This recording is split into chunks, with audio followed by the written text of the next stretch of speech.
किसी भी उत्सव को हम करते हैं, उस उत्सव का लक्ष्य क्या होना चाहिए और उत्सव हम करते ही किस लिए हैं। उत्सवों का लक्ष्य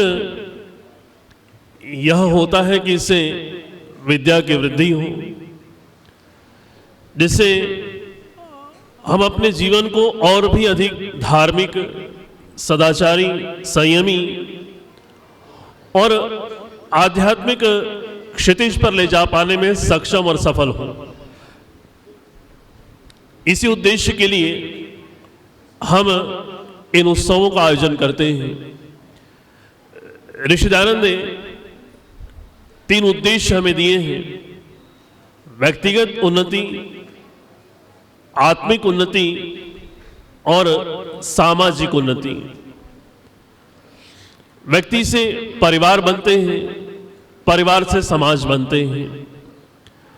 संसार में हर व्यक्ति व्यक्तिगत उन्नति और पारिवारिक उन्नति के लिए बहुत प्रयास करते हैं। ऐसे बहुत कम होंगे जो अपने व्यक्तिगत उन्नति और पारिवारिक उन्नति के लिए प्रयास नहीं करते होंगे। भागना, दौड़ना, त्याग, तपस्या, भूख, प्यास, और बल्कि आप सभी अपने घरों के अंदर पिछली पीढ़ियों के इतिहास को सुनेंगे तो हर एक व्यक्ति की अपनी कहानी मिलेगी। एक संघर्ष, एक अथक संघर्ष, और उस अथक संघर्ष का परिणाम है भावी पीढ़ी की उन्नति, सुख, एक आगे बढ़ने के अवसर। ठीक ऐसी ही उन्नति समाज को अपेक्षित होती है। समाज की उन्नति 2 प्रकार से होती है। एक भौतिक उन्नति होती है और दूसरी धार्मिक उन्नति होती है। भौतिक उन्नति का दायित्व वर्तमान में शासन का है। सड़कें बनाना है, बिजली की व्यवस्था है, पानी की है, आवागमन है, कम्युनिकेशन है, दुनिया भर की व्यवस्थाएं सामाजिक जीवन को जीने के लिए अनिवार्य है। उस व्यवस्था को करना ये शासन का दायित्व है, वो करते हैं। लेकिन केवल इतने मात्र से समाज नहीं चला करता है कि सड़कें अच्छी हो, बिजली अच्छी हो, पानी की सुविधाएं हो, भवन हो। केवल इतने मात्र से कोई समाज या कोई देश, कोई राष्ट्र नहीं चला करता है। समाज को चलाने के लिए इससे अतिरिक्त और भी मूलभूत चीजें चाहिए होती हैं। वो क्या है? वो है आपस का प्रेम, सौहार्द, सहयोग, समर्पण, त्याग, दया, न्याय, शिक्षा। इन सब के अभाव में कभी भी समाज नहीं चला करते हैं। और यदि हम कुछ इतिहास को देखने का, पीछे 200-300 साल के इतिहास को देखने का प्रयास करें तो वहां भौतिक उन्नतियां बहुत नहीं मिलेंगी। आज जैसी सड़कें हैं, आज से शायद 200 साल पहले, 300 साल पहले नहीं थी। पानी की व्यवस्थाएं, बिजली की और प्रकार की जो भौतिक मौलिक सुविधाएं हैं, आवागमन की, वो आज से कुछ वर्ष पहले नहीं थी, आज बहुत है। लेकिन जो दूसरी मूलभूत आवश्यकताएं समाज की उन्नति के लिए चाहिए है, उसके लिए प्रयास कौन करेगा? उसके लिए शासन, वर्तमान का शासन प्रयास नहीं कर सकता। उसकी अपनी सीमाएं हैं। उसको सबको प्रसन्न रखना है, सबके विकास के लिए उसने प्रयास करने हैं, और वो उसका काम नहीं है। वर्तमान के अंदर होना चाहिए लेकिन है नहीं। एक तरीके से उसने अपना पल्ला झाड़ लिया है, ये कह के कि सबको उन्नति करने के समान अधिकार हैं। और ऐसी स्थिति में धार्मिक संस्थाओं का बहुत बड़ा दायित्व बन जाता है कि जो मूल धार्मिक उन्नति की आवश्यकताएं हैं, उसकी पूर्ति धार्मिक संस्थाएं करें। अनेकों अनेक धार्मिक संस्थाएं आज हमारे भारतवर्ष में राष्ट्रीय स्तर पे, वैश्विक स्तर पे काम कर रही हैं। लेकिन उनमें से बहुत सारी ऐसी संस्थाएं हैं जो उसी प्रकार की उन्नति में काम कर रही है जो शासन कर रहा है। चिकित्सालय बनवाना है, भंडारे चलाना है, सड़कें बनवाना है, बिजली की है व्यवस्था, पानी की व्यवस्था, उसी को कर रही है। और जो दूसरी ओर धार्मिक उन्नति के लिए विशेष प्रयास होना चाहिए, उसको न वो कर सकते हैं न वो कर रहे हैं। कर ही नहीं सकते तो करेंगे कैसे?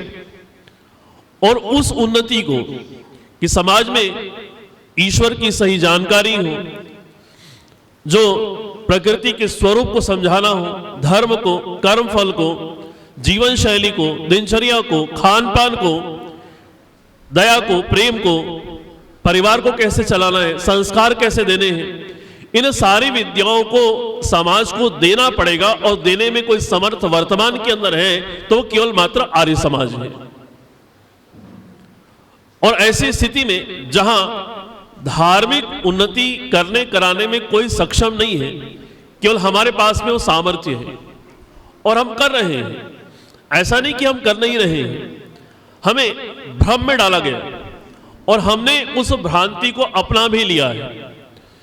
ऐसी बहुत सारी भ्रांतियां हैं जो हमने अपने जीवन में अपनाई है संस्थागत स्तर पर जाकर के।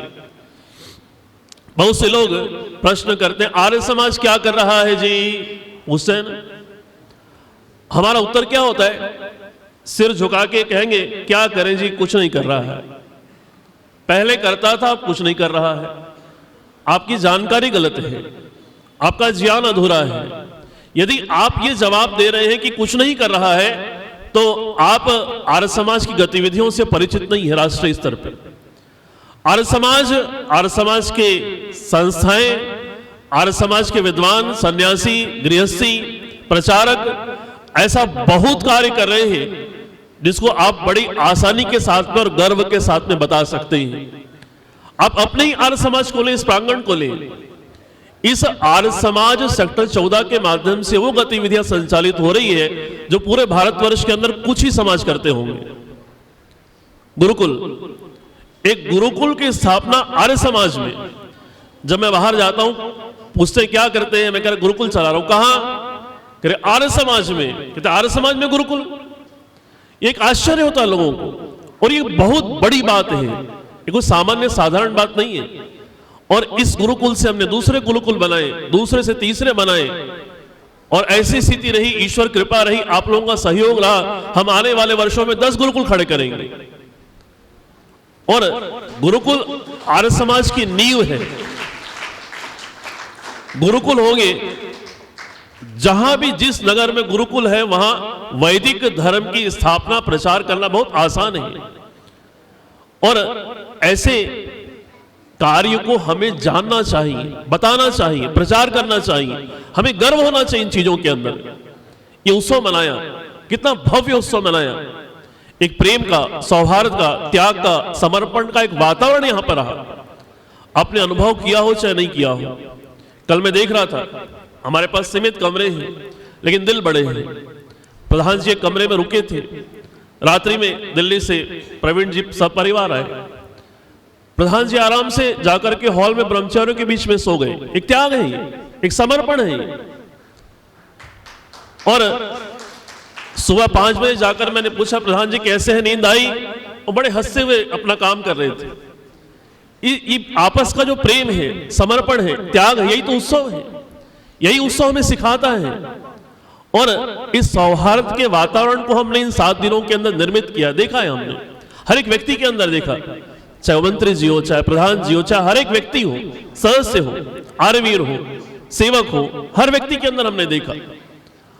इस प्रकार के अनेक कार्य आपके सहयोग से, इस समाज के सहयोग से, अन्य समाजों के सहयोग से हम संचालित कर रहे हैं, और वो अभूतपूर्व कार्य है।